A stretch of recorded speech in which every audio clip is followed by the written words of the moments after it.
રાજ્યમાં ડીઝલની અછત હવે ખેડૂતો માટે મોટી મુશ્કેલી બની છે। ખાસ કરીને ખેતીના મહત્વના સમયે જ પૂરતું ડીઝલ ન મળતા ખેડૂતોમાં ભારે રોષ જોવા મળી રહ્યો છે। મોરબી જિલ્લાના હળવદ સહિત અનેક વિસ્તારોમાં પેટ્રોલ પંપો પર ડીઝલ લેવા ખેડૂતોની લાંબી કતારો લાગી છે। ચરાડમાં પેટ્રોલ પંપ પર પણ વહેલી સવારથી જ ખેડૂતો ડીઝલ મેળવવા માટે વલખા મારતા નજરે પડી રહ્યા છે। ખેડૂતોનો આક્ષેપ છે કે પેટ્રોલ પંપ પર માત્ર 1000 રૂપિયાનું જ ડીઝલ આપવામાં આવી રહ્યું છે, જ્યારે ખેતીના કામ માટે વધુ ડીઝલની જરૂરિયાત હોય છે। ખેડૂતો 2000 થી વધુ ડીઝલ આપવા માંગ કરી રહ્યા છે। ખેતીના સિઝનમાં ટ્રેક્ટર, પંપસેટ અને અન્ય સાધનો માટે ડીઝલ અનિવાર્ય હોય છે, ત્યારે પૂરતું ડીઝલ ન મળવાથી ખેતી કામ પર સીધી અસર પડશે તેવી ભીતિ ખેડૂતો વ્યક્ત કરી રહ્યા છે। હાલ ડીઝલની અછતને લઈ ખેડૂતોમાં ચિંતા અને રોષ બંને જોવા મળી રહ્યો છે।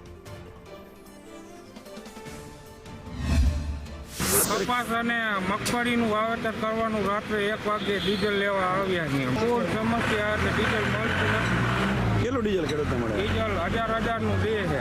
તમારી શું માંગ છે? 1000નું નહીં પણ 2000નું દે ખારું એમ। 1000માં તો ઓલા જેવું રેશન કાર્ડમાં લાઈનમાં રહ્યા જેવું છે।